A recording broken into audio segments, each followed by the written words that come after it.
Muy bien, buenas noches a todos. Gracias, Joaquín, por la selección de canciones y también a todos por este tiempo de que podemos compartir la alabanza. Gracias a los que estuvieron trabajando en la parte lumínica, la verdad que se nota la diferencia. Rubén y Gerardo, muy bien, vamos a decirlo con nombres. Así podemos hacerle llegar, ¿no?, la gratitud y la felicitación, porque la verdad, no sé si les pasó, pero al entrar fue impactante ahí ver tanta luz. Y es bueno que brille la luz, no solamente metafórica, de manera metafórica. Hermanos, capítulo 18 de 1 Samuel. Estamos recorriendo este libro, tratando de sacar algunas enseñanzas para nuestra vida. Es un libro histórico, habla del pueblo de Dios y de la transición desde el tiempo de los jueces a la monarquía.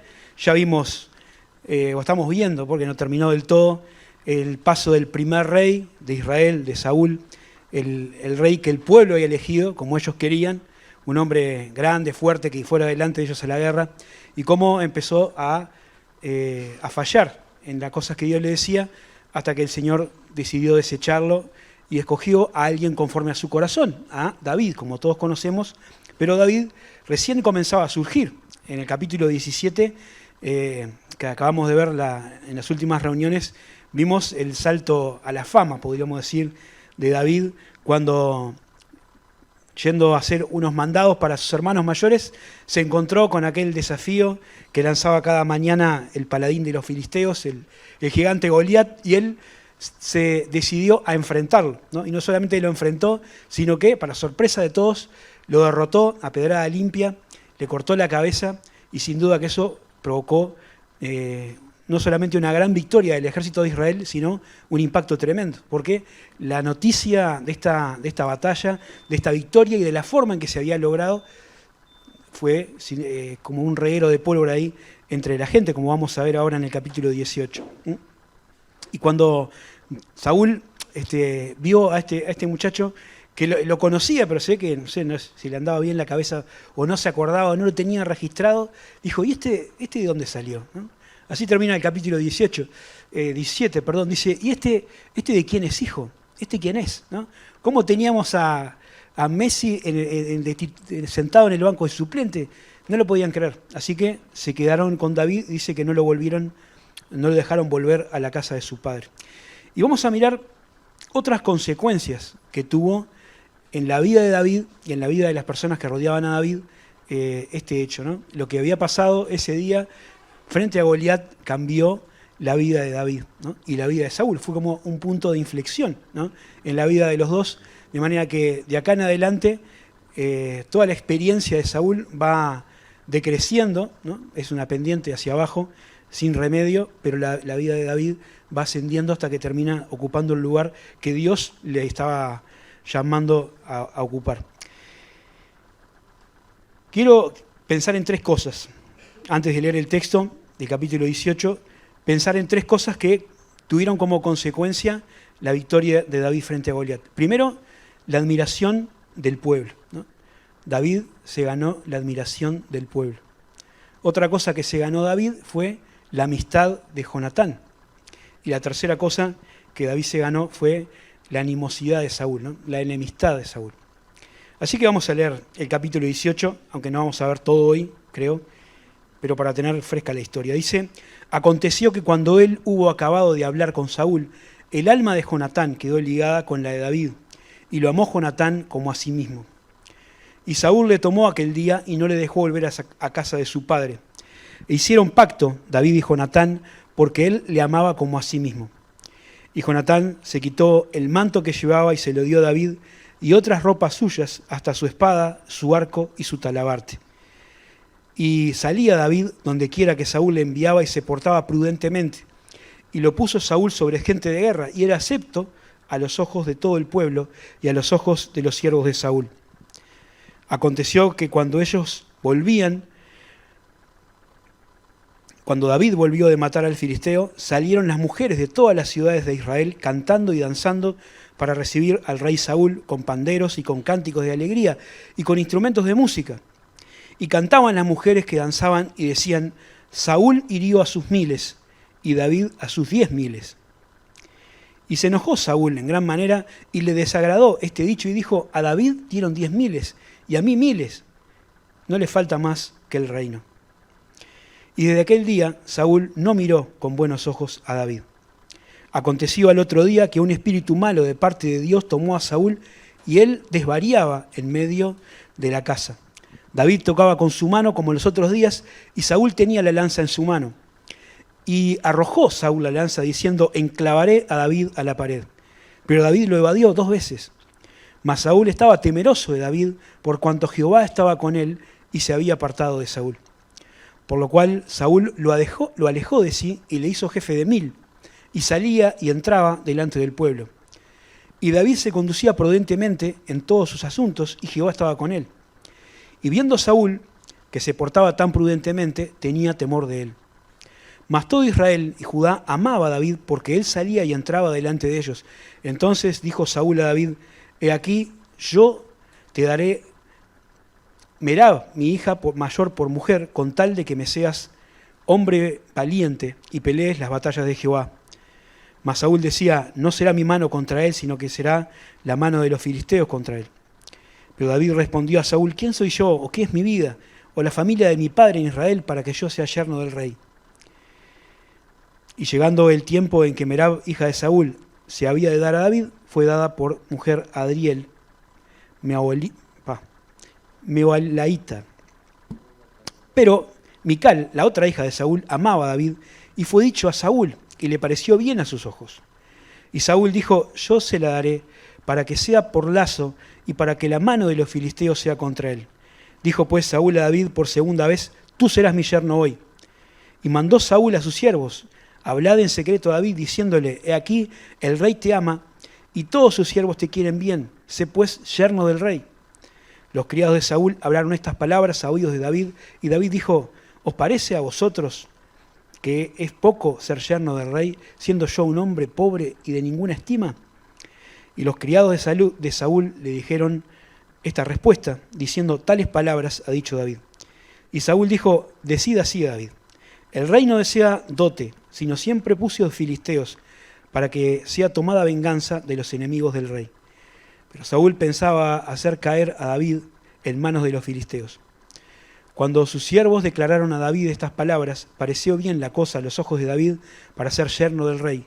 Y antes de que el plazo se cumpliese, se levantó David y fue con su gente y mató a 200 hombres de los filisteos, y trajo David los prepucios de ellos y los entregó a todos al rey, a fin de hacerse yerno del rey. Y Saúl le dio a su hija Mical por mujer. Pero Saúl, viendo y considerando que Jehová estaba con David y que su hija Mical lo amaba, tuvo más temor de David, y fue Saúl enemigo de David todos los días.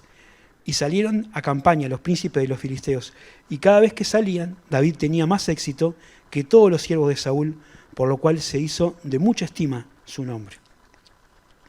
Muy bien, es un pasaje interesante de la historia de David, cómo empieza a surgir y a hacerse conocido. Y la primera cosa que me parece destacable es cómo David se empieza a ganar la admiración del pueblo, ¿no? Esto de que las noticias corrían y la gente se enteró de la batalla y que él había sido el héroe que derrotó a Goliat, lo supo pronto toda la gente, y cuando el ejército estaba regresando a la ciudad, la gente, sobre todo las mujeres, dice el texto, salían para hacer una especie de recepción, cantaban y danzaban, había música, había panderetas, pero la cancioncita, el eslogan que habían compuesto para la ocasión fue el disparador de los celos de Saúl, que después terminó generando toda esta otro mar de fondo que vimos en la segunda parte del capítulo, ¿no? Saúl hirió a sus 1000 y David a sus 10.000, ¿no? Como diciendo, David es mucho más guerrero, mucho más victorioso, mucho más importante que es nuestro rey, ¿no? Recuerden que Saúl era el tipo más alto de Israel, y a él lo habían elegido porque era un guerrero valiente, no era cualquier cosa, ¿no? Era un hombre que era conocido y él mismo se tenía por un buen guerrero, ¿no? Y realmente lo era. Pero, sin embargo, la figura de David, que era hasta hace unos días un desconocido para todo el mundo, lo había empezado a eclipsar, ¿no? Y entonces Saúl estaba como un poco entre la espada y la pared, porque por un lado no le hacía ninguna gracia que que la imagen de David creciera, pero por otro lado, la gente lo apreciaba y sin duda era un hombre apto para la guerra, era un crack en esto, ¿no? Porque le iba muy bien. Entonces dice que lo puso al frente de ejército, ¿no? De la gente de guerra. Y dice el versículo, que creo que es el 4, no anoté acá, que era acepto, el 5, era acepto a los ojos de todo el pueblo y a los ojos de los siervos de Saúl, ¿no? Y esto es importante porque no es que solamente era admirado porque la gente quedaba prendada de su carisma o de su belleza física, sino las personas que tenían experiencia en combate, que eran hombres del gobierno, que sabían cómo se manejaba la gente, admiraban la forma en que David se conducía, ¿eh? Y esto también hablaba un poco de las cualidades que tenía David, ¿no? Y para colmo, como vamos a ver un poco en un ratito, Jonatán, el propio hijo de Saúl, había entablado una estrecha amistad con David, ¿no? Y dicen otros versículos ahí, el versículo 13, el 14, el 15, el 30, cómo la gente se admiraba de David, cómo lo amaba, cómo lo respetaba. Ahora, una cosa que es importante y que no hay que pasar por alto es que toda esta admiración que la gente tenía y este respeto que tenían por David no era solamente por el hecho puntual de su victoria frente a Goliat. Había otras cosas que sin duda la gente notaba. Y hay 4 cosas por lo menos que yo quisiera destacar. Primero, el texto dice que David era un siervo obediente, ¿no? Obediente y leal al rey. El versículo que leímos recién, el 5, dice que él salía a donde quiera que Saúl le enviaba y se portaba prudentemente, ¿no? Era una persona que recibió un encargo y lo cumplía. Ya habíamos visto esta cualidad cuando pensamos en los mandados que le mandó a hacer su padre, ¿no? Pero no era algo casual, sino era una constante en la conducta de David. Y esta característica la vamos a poder observar a lo largo de toda la vida de David. David no dejó de ser obediente y leal a Saúl hasta los últimos días, ¿no? A pesar de todas las circunstancias que después lo enfrentaron, ¿no? Obviamente escapó cuando lo quería matar, porque es supervivencia pura, pero David era obediente y conservaba su lugar de sometimiento al rey que Dios había ungido, ¿no? Decía, es el ungido de Jehová. Por más que esté haciendo las cosas mal, hay que respetar esa autoridad. Así que era obediente, pero también era prudente. Dice en el versículo 5, en el 13 y en el 14, se menciona que él se comportaba prudentemente. Y esto de la prudencia es la capacidad de pensar antes de actuar, de evaluar los riesgos para no recibir perjuicios que no sean necesarios, ¿no? Y esto es bien importante cuando alguien tiene personas a cargo, cuando es el jefe de un grupo de soldados, ¿no? Es decir, él no era un kamikaze que se mandaba a cualquiera, sino que era una persona que sabía qué riesgos se podían tomar, qué manera hacer para proteger también a las personas que estaban con él. Otra característica es su capacidad, su eficiencia, ¿no? Los mismos versículos mencionan que él salía y entraba delante del pueblo, ¿sí? Y esta expresión, en otras palabras, se traduce como que David tenía éxito en todo lo que hacía, ¿no? Era una persona que cumplía con las cosas y las hacía bien, ¿no? Otra manera de entenderlo es que él iba delante de sus tropas, ¿no? Él comandaba el ejército, pero da la descripción de que él caminaba adelante, ¿no? Y esa es una imagen importante también. Las personas se sentían respaldadas y ejemplificadas o identificadas con David porque él peleaba a la par con ellos. No estaba sentado en un escritorio dirigiendo con un mapita la batalla, sino que era alguien que se compenetraba y se identificaba con la gente con la que compartía el campo de batalla. Y por último, dice el versículo 30, que era sobresaliente, él se destacaba, ¿no? Lo leímos ahí al final, que dice que David tenía más éxito que todos los siervos de Saúl y por lo cual el nombre de David se hizo de mucha estima. Es decir, David sobresalía entre medio de todos los otros jefes que tenía el ejército, a pesar de que era seguramente el más nuevo o uno de los más nuevos, ¿no? Así que Era obediente, era prudente, era eficiente, era sobresaliente. Pero hay una cualidad que también el texto destaca en varios versículos y que hace que toda esta combinación de cualidades sea realmente la que marque la diferencia. Y es que dice el versículo 12, en el 14 y en el 28, Jehová estaba con él. Jehová estaba con él. Dios cuidaba de David, ¿no? Y Dios ayudaba a su siervo porque lo estaba preparando para ocupar el trono, y todas estas experiencias por las que David iba a pasar eran también parte de esa formación que David tenía que cursar, ¿no?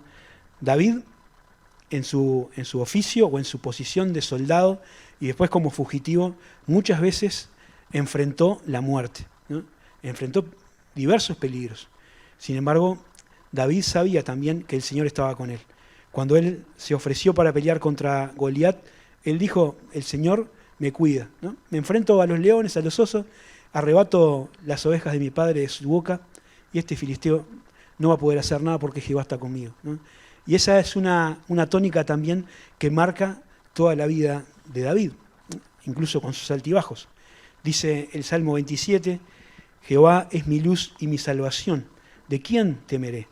Jehová es la fortaleza de mi vida, ¿de quién he de atemorizarme? Y en el versículo 3 del Salmo dice: aunque un ejército acampe contra mí, no temerá mi corazón. Aunque contra mí se levante guerra, yo estaré confiado, ¿no? Y eso no era una confianza basada solamente en sus habilidades, en su prudencia o en la fuerza que tenía, sino en saber que el Señor estaba con él, ¿no?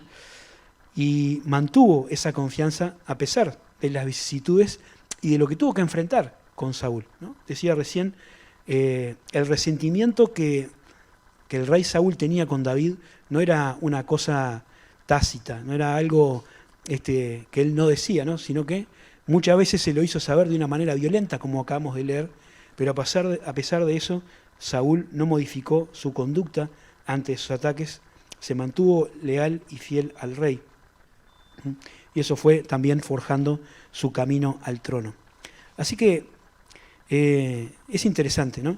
Porque esa hazaña lo puso en el centro de la escena, pero lo que realmente generaba la admiración y el respeto de la gente era su conducta y las cualidades de su carácter. Y pensaba en nosotros, ¿no? ¿Qué piensa la gente de nosotros? Hace poco leía en el diario que se hizo una encuesta, ¿no?, que recogía el grado de confianza que la sociedad tiene en distintas instituciones, ¿no? Instituciones del quehacer de la vida pública del Uruguay, ¿no? Y en el último lugar de la tabla, o penúltimo, ¿no?, junto con los sindicatos, está la Iglesia, ¿no? La Iglesia es la institución que tiene el mayor grado de desaprobación en el contexto de la sociedad. Dice en la nota, que lo pueden buscar en el diario, que un 60% de la gente tiene poca o ninguna confianza, ¿no? Y es también la institución con la mayor intensidad de ninguna confianza, con el 37%, ¿no? Son números tristes. Uno puede consolarse y decir, bueno, cuando la gente en general piensa en la Iglesia, piensa en instituciones públicas, ¿no?, que son, a veces son noticias por denuncias de abuso sexual o por esa actitud aprovechadora que a veces algunos pastores de acento brasileño tienen con la gente más humilde. Todas esas cosas son verdad, son lamentables y son indefendibles, ¿no? Puede ser que también influya la posición retrógrada que a veces la Iglesia tiene en algunos temas, ¿no?, que la agenda del humanismo progresista quiere imponer, ¿no?, como la ideología de género, como el aborto, como la eutanasia, que es el debate que se viene ahora, ¿no? Y es probable que la postura que la Iglesia toma también le traiga varias de estas opiniones negativas, ¿no? Pero esto sí es defendible, porque esto es lo que la palabra de Dios dice, ¿no? Y hay que mantener esas posturas, porque por más que traigan descrédito social, es lo que Dios enseña, ¿no? Y dice la Escritura, es necesario agradar a Dios antes que a los hombres. Ahora, nosotros no estamos acá para hacer política ni para imponer la moral cristiana a otras personas, estamos para predicar el glorioso evangelio de Jesucristo. Y a veces este evangelio, que es un evangelio de amor y es un evangelio de gracia y es un evangelio de perdón, también es un evangelio que habla de pecado, habla de condenación eterna y habla de la necesidad de arrepentimiento. Y eso también a veces es algo que resulta chocante para la sociedad, pero es algo que tampoco podemos cambiar. No podemos cambiar la imagen lamentable que a veces la iglesia o la cristiandad genera. No podemos cambiar lo que dice la Biblia para agradar a la gente o dejar de decir que cosas que son pecado. Y no podemos cambiar el mensaje del Evangelio para hacerlo más agradable o menos duro para la gente. Lo que sí podemos cambiar es lo que la gente piensa de nosotros o de nuestra iglesia local. Pensando en todo esto, recordé un pasaje que está en la primera carta de Pedro, en el capítulo 3. Porque ahí Pedro escribe a hermanos que estaban pasando por una persecución, ¿no? Y capaz que ahí el grado de poca confianza o de negatividad que la gente en general tenía de la iglesia como institución era peor que la de ahora, ¿no? A tal punto que eran enemigos del imperio y eran perseguidos hasta la muerte. Sin embargo, Pedro les escribe a los hermanos que lo que importa es tener una conducta que sea digna del Evangelio de Cristo. Dice en el capítulo 3, versículo 13, ¿y quién es el que os podrá hacer daño si vosotros seguís el bien? Más bien, si alguna cosa padecéis por causa de la justicia, bienaventurados sois.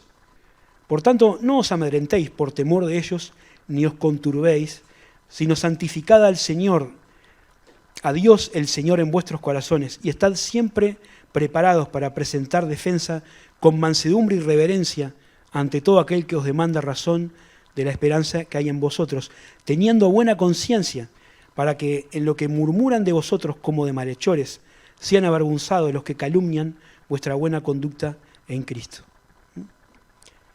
Quiere decir, la gente puede estar en contra de lo que pensamos, ¿no? Pero difícilmente alguien esté en contra de una conducta como Dios manda, ¿no? Pablo lo dice con otras palabras en Gálatas 5, 22 y 23, ¿no? Un texto que seguramente muchos conocen. El resultado de la presencia de Dios en nuestra vida es un carácter como el de Cristo. Es el fruto del Espíritu Santo, ¿no? Y no existe legislación alguna contra una vida como la de Cristo, ¿no? El fruto del Espíritu es amor, gozo, paz, paciencia, benignidad, bondad, fe, mansedumbre, templanza. Contra tales cosas no hay ley. Así que no podemos cambiar la generalidad, pero podemos cambiar lo que las personas que nos conocen piensen de cómo nosotros nos comportamos, de nuestro carácter, de nuestra forma de relacionarnos, de nuestra amistad, como vamos a ver ahora. Puede que tengamos las mismas dificultades que David. Y un comentario decía, pero tenemos la misma compañía, ¿no? No es sencillo conducirse prudentemente cuando... Voy a leer un comentario que leí por ahí. Dice, no es sencillo conducirse prudentemente cuando se arrojan lanzas contra uno. No es sencillo comportarse prudentemente cuando se es expulsado del palacio. No es sencillo conducirse prudentemente cuando uno tiene enemigos poderosos y decididos. Pero incluso en medio de todas terribles circunstancias, usted puede conducirse prudentemente en todos sus caminos cuando Jehová está con usted. Creo que está interesante y es aplicable también a nosotros. Queda un ratito ahí, según la hora que empecé. Así que quería conversar un poquito acerca de la segunda cosa que se ganó David, que fue la amistad de Jonatán, ¿no? Se ganó la admiración del pueblo y se ganó la amistad de Jonatán, ¿no? El tema de la amistad es algo que es muy interesante, porque es una de las palabras que todos sabemos qué significa, ¿no? O por lo menos tenemos una idea, pero que si la tenemos que expresar en palabras nos cuesta, ¿no? Definir qué es un amigo. Nuestra mente está muy influenciada por las diferentes concepciones y lo que abarca la palabra amistad, ¿no? Cuando yo era adolescente siempre se decía, es un amigo, es un compañero, es un conocido, ¿no? Y ahora que están las redes sociales, amigo parece ser todo eso, ¿no? No importa si lo viste una vez en tu vida, si le aceptaste la solicitud, es tu amigo. Pero el concepto de amistad no pasa por ahí, ¿no? Dice el diccionario que es una relación personal de afecto y confianza que se construye entre personas que no son familia. Es decir, dos personas que en principio no tienen nada que ver, porque no son de la misma familia, ni tienen ningún lazo sanguíneo, pero tienen una relación de intimidad, ¿no? de amistad, de relación entre ellos, ¿no? Que a veces pueden durar toda la vida, ¿no? A veces por circunstancias en común o por alguna cosa en la que los tiene juntos, ¿no? Generan un vínculo especial, ¿no? Y a veces la razón que los une en principio puede terminar o puede desaparecer, pero la relación permanece, ¿no?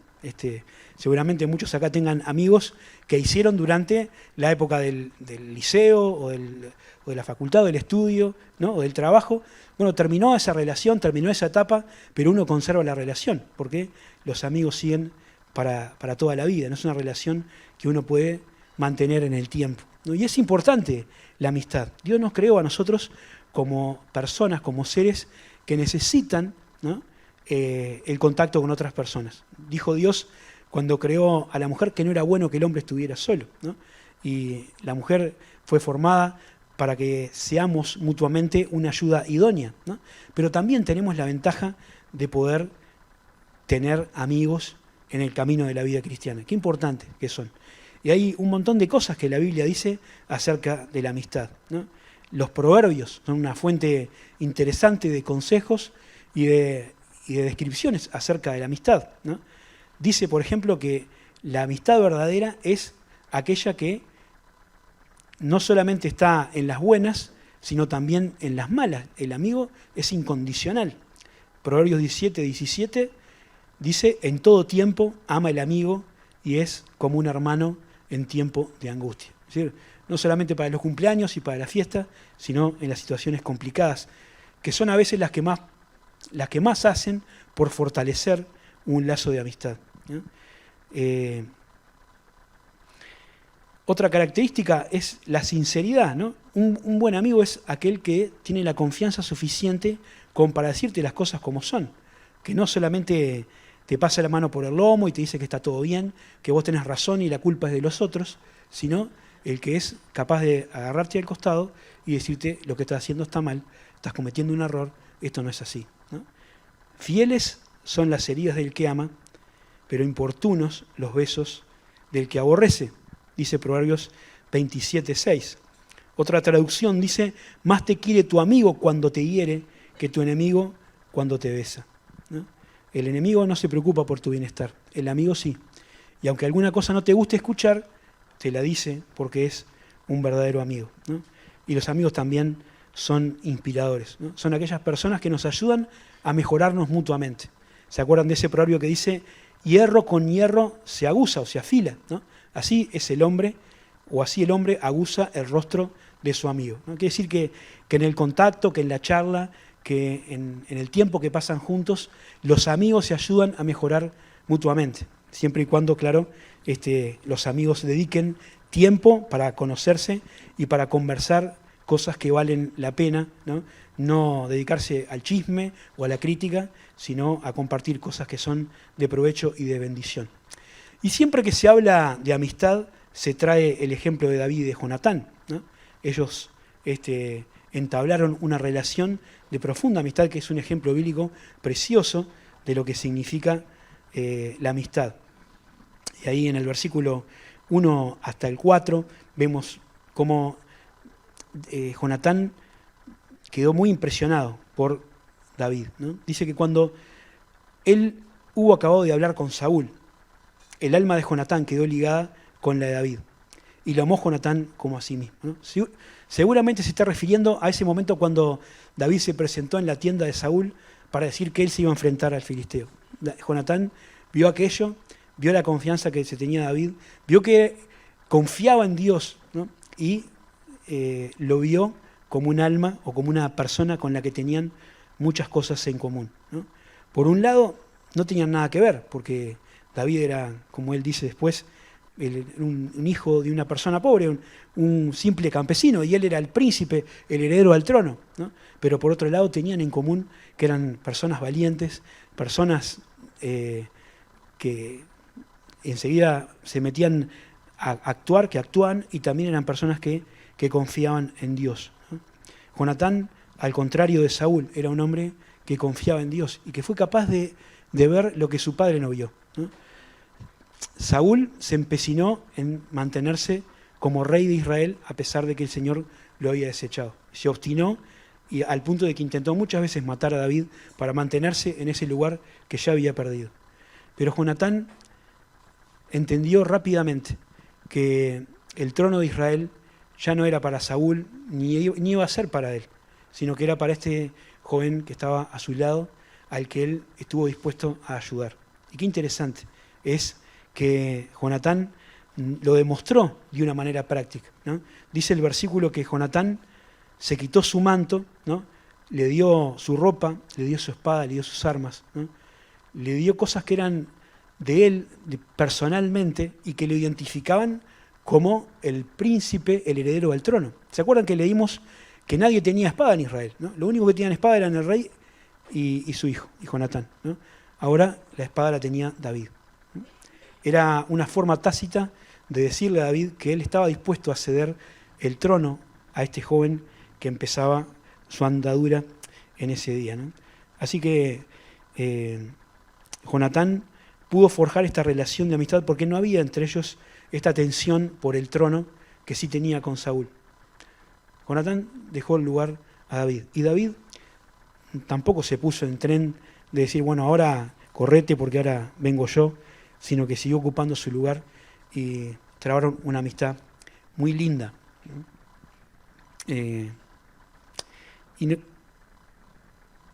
Antes de terminar, quiero decir una cosa, me pasé un poquito, pero bueno, si no lo digo hoy, no lo voy a enganchar con esto la próxima. Pero vieron, hay una expresión que dice el texto, ¿sí?, varias veces, que dice, lo amó Jonatán como a sí mismo, ¿sí?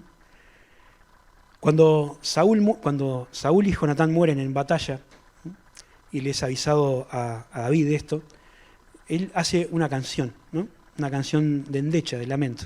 Eso está en 2 Samuel capítulo 1. Y escribe en esa canción estas palabras, dice, angustia tengo por ti, hermano mío Jonatán, que me fuiste muy dulce, más maravilloso me fue tu amor que el amor de las mujeres. Entonces, con estos retazos de información, hay muchas personas que a partir de acá sostienen que David y Jonatán tenían una relación homosexual, ¿no? que eran amantes o que eran pareja, ¿no? Ahora, las personas que piensan de esta manera, no conciben que exista otra clase de amor que no pase por lo sexual o por lo erótico, ¿no? No entienden el concepto profundo que en la Biblia tiene la palabra amor, ¿no? El amor del que la Biblia habla no siempre es el amor sexual o el amor erótico, sino que la mayoría de las veces tiene que ver con el amor que describe Pablo en 1 Corintios 13, el amor sacrificial, el amor que está dispuesto a ceder para el beneficio del otro, ¿no? a poner al otro antes que a uno mismo. Y sin duda, la relación que tenían David y Jonatán era una de este tipo de amor, ¿no? Un amor que estaba dispuesto a ofrecer la vida para preservar la vida del otro, ¿no? Y de hecho fue así en la práctica. Recién comentábamos que que Jonatán cedió en David el derecho al trono y que también Jonatán después estuvo dispuesto a veces a exponer su vida para proteger la de David. Vamos a verlo con el paso de los capítulos, ¿no? Pero él defendió de su padre, medio psicótico, a David, ¿no? Y David también después recompensó aquella amistad con el tiempo. Así que eso es una idea claramente equivocada, perversa y corrupta, que nace del afán que tienen algunas personas por tratar de que la Biblia diga que es bueno algo que claramente dice que es malo, ¿no?